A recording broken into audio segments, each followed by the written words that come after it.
안녕하세요. 결혼한 지 1년 만에 이혼을 하게 된 30대 여성입니다. 제가 오늘 이렇게 사연을 쓰는 이유는 책임지지도 못할 소리를 함부로 하는 남자와는 아예 시작도 하지 말라는 말씀을 드리고 싶어서예요. 사실 제 얼굴에 침 뱉기 같아서 친구들한테는 차마 말하지 못했지만 저 역시 남편과 연애를 시작할 땐 남편이 그렇게 무책임한 사람인 줄 몰랐어요. 남편과는 사회생활을 하면서 자연스럽게 알게 된 사이예요. 오며 가며 서로에 대한 호감을 갖게 되었다가 남편이 먼저 한번 만나보고 싶다는 표현을 해오면서 연인이 되었지요. 당시 저희 둘 다 20대 후반으로 결혼까지 생각하고 시작한 만남은 아니었고요. 하지만 인간관계라는 게 제가 뜻한 대로만 흘러가는 건 아니대요. 사귄 지 3년쯤 되니까 남편이고 저고 누가 먼저랄 것 없이 우린 나중에 결혼하면 이렇게 살자. 애는 몇 명 낳자. 약간은 농담처럼 이야기를 나누기 시작했거든요. 근데 솔직히 연인 사이에 의뢰하는 이야기 정도로만 생각했던 제가 어리석었지요. 왜냐하면 그러다 보니까 어느샌가 저희 둘이 결혼하는 게 당연한 일처럼 되어 있었거든요.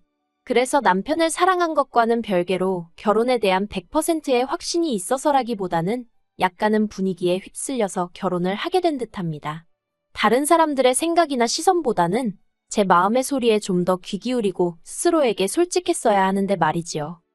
신혼살림은 저희 둘의 직장이 있던 지역 내 작은 아파트에서 전세로 시작했어요. 시부모님이나 친정부모님이나 다행히 당신들 사는 집하고 노후 준비 정도는 되어 있었지만 결혼하는데 현찰다발을 턱턱 내주실 상황은 아니었거든요. 그래서 남편과는 처음부터 우리 두 사람의 능력으로만 시작하자고 약속을 했었어요. 쓸데없는 허례허식도 상의 끝에 생략했었지요. 하지만 어째서인지 저도 남편만큼이나 받은 게 없었는데 언젠가부터 어머님과 신우는 걸핏하면 제가 빈몸으로 시집왔단 소리를 해댔습니다. 그리고 더 화가 나는 건 그런 소리를 듣고도 남편은 저를 대신해서 말 한마디 해주는 법이 없었다는 거예요.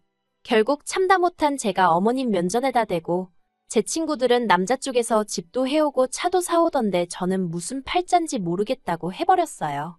남자가 모아둔 돈이 없으면 시부모님이라도 해주시던데 하면서 말이에요. 이런 대화가 신혼 초에 있었으니 이후로 시부모님과 신우 그리고 제 관계는 금세 안 좋아졌습니다. 솔직히 갓 시집온 며느리였던 제 입장에선 시댁 식구들과 껄끄러운 사이로 지낸다는 게 얼마나 부담스러운 일이었는지 몰라요. 하지만 계속 제가 참고만 있었다면 저희 어머님이나 신우 성격을 봤을 때 어디까지 참나보자는 식으로 저를 무시하고 막대할게 뻔했거든요. 그래서 마음은 불편했지만 후회는 없었습니다. 그리고 그때부터 어머님이나 신우는 제 말 한마디 행동 하나하나 관찰하며 한마디로 물고 뜯을 궁리만 하는 사람들 같더라고요. 그런데 제가 두 사람 눈에 거슬리는 짓을 안 했던지 급기야는 결혼한 지 반년이 다 돼가던 시기에 난데없이 집들이는 왜 안 하냐고 화를 내는 게 아니겠어요. 허심탄회하게 털어놓겠습니다. 집들이를 안 했던 이유는 단순했어요. 일단 저희 아파트는 지어진 지 30년 가까이 된 구축이었거든요. 그래서 벽이 무너졌거나 물이 안 나오고 그런 것은 아니었지만 어쨌든 요즘에 지어진 집들처럼 환하고 세련된 멋은 없었지요. 하지만 제 집도 아니고 전세였으니 답답하긴 했어도 제 생돈을 들여서 고치기는 그렇더라고요. 그래서 그나마 새로 한 것이라곤 도배밖에 없었고 상황이 그렇다 보니 좋은 가구를 들이기도 그렇더라고요. 그래서 언제가 될지 기약은 없었지만 그래도 언젠가 전세가 아닌 자가를 사게 되면 그때 좋은 가구를 사자는 생각으로 일단은 저렴하게 중고시장에서 장만한 가구들이 대부분이었습니다. 그렇다 보니 솔직히 살기야 살고 있어도 남을 불러서 자랑을 한다던가 그러고 싶은 마음이 없었네요. 한편 결국 남편이 저에게 통보하듯 집들이를 하기로 했다고 알려왔어요. 제가 남편에게 적어도 나랑 상의는 하고 그런 결정을 내렸어야 하는 거 아니냐니까 자기도 어머님과 신우한테 시달리는 게 너무 힘들어서 충동적으로 그랬다나요. 그리고는 어차피 한 번은 해야 할 것 같으니 좋은 마음으로 하잡니다. 저는 너무 짜증이 났지만 한편으론 그래 남편 말대로 어차피 한 번은 거쳐야 할 관문이면 매도 먼저 맞는 게 낫지 그렇게 생각하기로 했어요.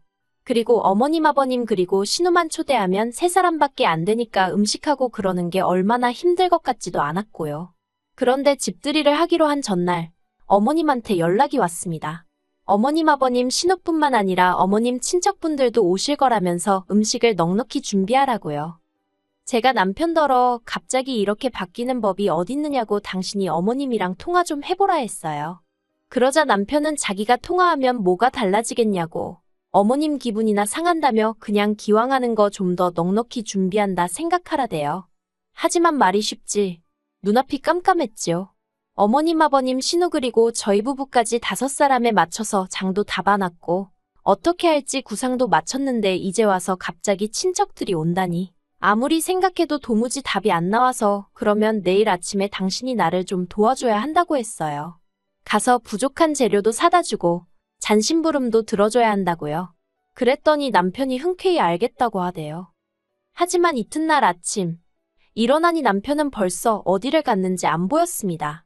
비어있는 침대를 보니까 어찌나 열이 받던지 바로 전화를 했지만 받질 않더라고요. 어디 네가 이기나 내가 이기나 한번 해보자는 심정으로 5번을 내리 걸었는데도 안 받대요. 그리고는 11시가 다 되어서야 집에 왔는데 어딜 갔다 오느냐니까 밖에 날씨가 너무 좋아 보여서 뒷산에 갔다 왔답니다. 어처구니가 없고 남편이 어찌나 한심해 보이던지 제가 남편더러 장난하는 거냐고 쏘아붙였어요. 그랬더니 지금부터 도와주겠다나요?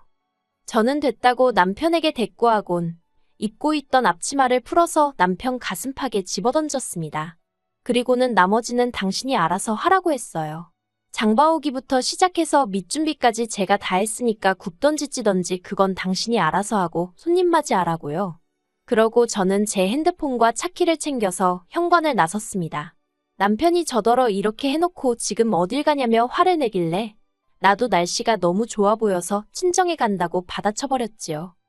그리고는 저는 진짜로 친정에 갔어요. 사실 친정은 저희 집에서 차로 40분 거리로 그렇게 멀진 않았거든요. 하지만 결혼 후에는 특별한 이유 없이는 찾아가지 않았습니다. 친정 부모님도 각자 하시는 일이 있어서 바쁘시기도 했고 솔직히 결혼 후부턴 보통 힘들고 지칠 때마다 친정 생각이 많이 났는데 행여 친정 부모님이 속상해하실까봐 더 발걸음을 안 한 것도 있네요. 아무튼 그렇게 친정에 도착하니 친정어머니가 깜짝 놀라시면서 연락도 없이 무슨 일로 왔냐고 하셨습니다. 그런 친정어머니께 저는 그냥 엄마가 해주는 밥이 먹고 싶어서 왔다고 했어요. 하지만 그 말에 많은 뜻이 숨어 있다는 걸 굳이 설명하지 않아도 친정어머니는 바로 이해하시더라고요. 무슨 속상한 일이라도 있었냐면서 이야기해보라고. 그래서 그간 어머님이나 신우가 저에게 함부로 했던 것부터 시작해서 집들이 얘기까지 다 털어놓았습니다. 친정어머니는 한참을 말없이 듣고 계시더니 오늘은 어쨌든 왔으니까 좀 쉬다 가라 하셨어요. 저더러 잘했다 못했다 그런 말씀은 안 하셨고요. 그리고 한편 제 핸드폰은 불이라도 난 것 마냥 계속해서 전화벨이 울려대고 나중엔 문자가 폭탄처럼 오대요. 남편은 저더러 무책임하다. 일을 이렇게 벌려놓고 어쩔 셈이냐? 아주 혼자서 똥줄이 탔는지 난리가 났더라니까요. 그리고는 급기야 어머님으로부터 전화가 걸려왔습니다. 저더러 지금 당신 얼굴에 먹칠을 하려고 작정을 했냐면서 이게 무슨 짓거리냐고 화를 내시대요. 그래서 처음부터 집들이도 어머님하고 어머님 아들 둘이서 정한 일 아니냐고 왜 저한테 그러시냐 했어요. 그래도 제가 식사하실 수 있게 밑준비는 다 해놨으니 남편더러 차리게 하시란 소리도 했고요. 어머님이 저더러 하는 짓마다 마음에 안 든다고 하시던데 제가 차마 저도 어머님 하시는 행동 다 마음에 안 들어요 그 소리는 못했네요. 저는 저녁 8시가 다 되어서야 집으로 돌아갔습니다. 집에 도착하니 가관도 아니더라고요. 부엌은 엉망이 되어 있고 거실에서 뭘 했는지 장판도 여기저기 찍혀 있고 전세 끝나고 물어주고 나갈 생각에 벌써부터 머리가 지끈거리더라니까요. 그리고 그때 남편이 저를 보더니 진짜 이렇게 했어야 했냐입니다. 그래서 저도 남편에게 당신은 내 부탁을 귀등으로도 안 듣지 않았냐고 그래놓고 나에게 뭘 바라냐 했어요. 그러자 남편이 할 말이 없다면서 이렇게 제가 화를 낼 줄은 몰랐다고 미안하다 하대요. 솔직히 그 미안하단 말 한마디에 제 마음이 전부 다 풀리지는 않더라고요. 하지만 친정부모님이 하신 말씀도 있고 일을 더 키우고 싶지도 않아서 그 정도로 하고 넘어갔습니다. 그런데 이게 웬걸. 사람이 집어릇게 못 준다더니 또 무턱대고 일을 벌려놓고 저를 찾더라니까요. 지난달 어머님의 생신이었어요. 진작부터 남편과는 양가 부모님 생신은 각자 알아서 잘 챙기자는 쪽으로 이야기를 했었거든요. 그래서 친정부모님 생신 때도 제가 주도하여 남편을 데리고 가서 밥 한 끼를 먹고 왔고요. 용돈도 제 벌이에서 드렸어요.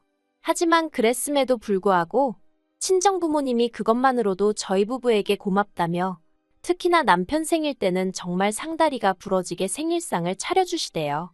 필요한데 쓰라며 용돈도 50만 원이나 주셨고요. 솔직히 저야 시부모님으로부터 그런 대우를 받을 거란 일말의 기대조차 없었기에 남편이 저희 친정부모님으로부터 받는 모든 것들이 부러웠어요. 서운하기도 했고요. 그런데 어머님의 생신이 돌아오자 아버님 때와 마찬가지로 외식을 하려고 했는데 남편이 집에서 생일상을 차려드리기로 했답니다. 그러면서 하는 말이 집들이 때 이후로 제가 어머님한테 점수가 많이 깎였대요. 그래서 자기가 일부러 제가 어머님 생신을 챙겨드리고 싶어 한다고 그랬다는 거예요. 황당해서 왜 없는 소리를 지어냈냐고 물었습니다. 그랬더니 안 그러면 도대체 어머님한테 언제 점수를 딸 생각이냐대요. 그놈의 점수 타령에 얼마나 짜증이 나던지. 저는 남편더러 나는 내가 하지도 않은 말로 점수를 따고 싶지도 않고 억지로 생신상을 차려드리기도 싫다 했습니다. 회사 일로 바쁘기도 하고 지난번에 집들이 음식 준비하면서도 정말 너무 힘들었다고요. 하지만 남편은 계속해서 그래도 자기가 해놓은 말이 있는데 그렇게 나오면 어떡하냐고 무조건 생일상은 차려야 한답니다. 어찌나 사람을 들들 볶는지 환장하겠더라고요. 그래서 제가 그러면 생일상 얘기 꺼냈을 때처럼 당신이 음식 해놓고 내가 했다고 해주면 되겠다고 했어요. 그렇게 내 점수가 걱정이 되면 그 정도 거짓말은 해줄 수 있는 거 아니냐고요. 그랬더니 남편이 자기더러 지금 어머님한테 거짓말을 하라는 거냐고 말도 안 된다고 절대 못한다 하대요. 그래서 제가 말이 안 되는 건 아냐고 그런 사람이 왜 가만히 있던 나를 팔아서 나를 난처하게 하느냐고 아무튼 나는 생신 파티인지 뭔지 못한다고 안 한다고 했어요. 그러자 남편은 제가 다른 사람 입장은 하나도 생각을 안 해준다며 점점 목에 핏대를 세웠습니다. 하지만 그런 남편에게 당하고만 있을 제가 아니었지요. 저는 남편더러 당신이야말로 내 입장이란 걸 신경이나 써본 적이 있냐고 소리를 질렀어요. 그리고 어머님 생신상 같은 소리 한다고 당신은 장인장모 생일 때 먼저 케이크라도 하나 사와봤냐? 말이라도 먼저 생신 축하드린다고 해봤냐 따졌네요. 어쩌다 처가에 가게 되면 도살장 끌려가는 소마냥 뒤에 따라와서 주는 밥이나 처먹고 말 한마디 없이 있다가 오는 게 전부면서 나한테 어떻게 어머님 생신 어쩌고 그딴 소리를 할 수 있냐고 염치라는 게 있긴 하냐고 정말이지 그간 마음에 쌓였던 이야기가 전부 다 쏟아져 나오더라니까요. 하지만 남편은 미안하다는 말은 고사하고 그래도 이번 생일상은 무조건 차려야지 안 차리면 가만 안 두겠답니다. 그리고 그때 제 머릿속에서 이성의 끈이라는 게 끊어지는 듯 했어요. 가만 안 둔다고 어떻게 할 건지 한번 두고 보자 했습니다. 그런데 남편은 제가 말만 그렇게 하고 생일상을 차릴 줄 알았나 봐요. 어림도 없었지요. 집들이 때 그렇게 사람이 싫은 티를 냈으면 지도 알아듣는 게 있어야지. 한번 얼렁뚱땅 넘어가줬더니 나를 물로 보나 싶대요.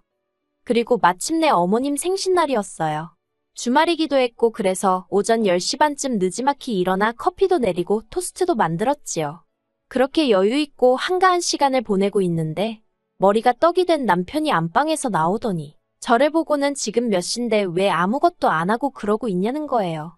내가 뭘 아무것도 안 하고 있냐고 지금 아침 먹는 거 안 보이냐 했습니다. 그랬더니 남편이 한다는 말이 미역국 안 끓이냐고 어머님이 점심때 오시기로 했다나요. 저는 어머님이 점심에 오시는 줄도 몰랐어요. 아무튼 제가 남편더러 그걸 아는 당신은 이제껏 잔 거냐고 자식이 돼서는 왜 그 모양이냐고 한마디 했네요.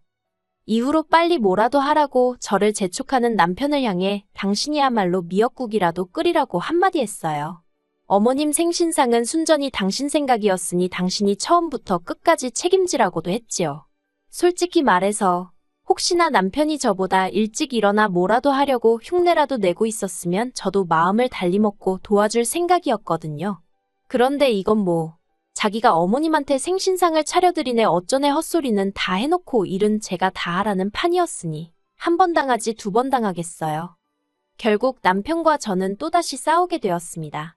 남편이 저더러 며느리돌이를 한 해 못하네 해대길래 당신은 뭘 했냐니까 사위돌이라는 말은 없다면서 빈정거려요. 그래서 사위노릇이라는 게 있다고 이 멍청한 인간아 하면서 당신은 우리 부모님 그러니까 장인장모를 위해서 뭘 얼마나 했다고 나한테 이러냐고 한마디로 할 소리 안 할 소리 다 하면서 싸웠어요. 그리고는 고맙게도 남편이 먼저 이혼 이야기를 꺼내더군요. 한다는 말이 매사 따지고 들고 성 긋는 저 같은 여자랑은 못 살겠다나요. 어이가 없어서 남편더러 나야말로 뒷일은 생각도 안 하고 터진 입이라고 떠들어대는 당신 같은 남자랑은 못 살겠다 했습니다. 그러자 남편이 욕을 하면서 현관 밖으로 나가대요. 부부싸움만 했다 하면 그렇게 밖에 나가서 담배를 피는 습관이 있거든요. 이때다 싶어서 남편이 나가기가 무섭게 현관 보조키까지 전부 다 잠그고 안전고리까지 걸었습니다. 그리고 이내 남편이 돌아와서는 잠긴 현관을 발로 차고 난리가 났대요. 게다가 그새 시간이 흘러서 어머님 아버님의 신호까지 왔더라고요. 다들 이게 뭐하는 짓이냐며 저만 나쁜 인간으로 몰아가는데 정말 지긋지긋하더라니까요. 결국 남편과 저는 이혼을 했습니다. 남편도 저도 서로에게 정이 떨어진 상태였지만 이혼을 어떻게 할지 정할 때만큼은 의기투합이 잘 되대요. 어머님은 저더러 성격 이상자라며 저 때문에 당신 아들 이혼남 됐다고 저를 고소하시겠다 했어요. 그래서 하시라 했습니다. 그러면 저도 어머님과 신우의 억지와 시비 때문에 남편과 사이가 틀어져서 이혼까지 했다고 어머님하고 신우가 저희 가정을 파탄냈다고 똑같이 고소하겠다 했지요. 솔직히 변호사 말로는 소송으로 해도 제가 이길 건데 다만 같이 산 기간이 얼마 안 되니 위자료는 거의 못 받을 거다 했거든요. 이혼 후 저는 친정부모님과 다시 합가를 시작했어요. 그리고 아무렇지 않은 척하고 있지만 사실 이제 내가 이혼녀구나. 솔직히 그 생각만 하면 왠지 모르게 움츠러드네요. 그래도 저를 응원해주는 사람들이 더 많은 걸 알기에 힘내보려고 합니다. 한편 남편의 경우 들려오는 소식에 의하면 기어이 그 생각 없이 말하는 버릇 때문에 큰 코 다쳤더라고요. 이혼 이야기가 오가던 당시 남편은 자기가 곧 승진을 하게 되었다며 무척이나 거들먹거렸는데요. 알고 보니 승진을 할 예정도 아니었고 순전히 자기가 잘못된 몇 개 서류랑 사장이 다른 사람들하고 나눈 이야기를 엿듣고 그렇게 소문을 내고 다녔던 거더라고요. 근데 문제는 그 이야기가 사장 귀에 흘러들어가서는 사장이 남편더러 경거망동하는 것이 믿을 수가 없다며 오히려 좌천을 시켰다는 거예요. 솔직히 그 이야기를 들었을 땐 언젠가 그놈의 입 때문에 망할 줄 알았기에 놀랍지도 않았지만요. 하긴 이제 뭐 남남인데 무슨 상관이겠어요. 저는 저대로 제 앞가림이나 잘하렵니다.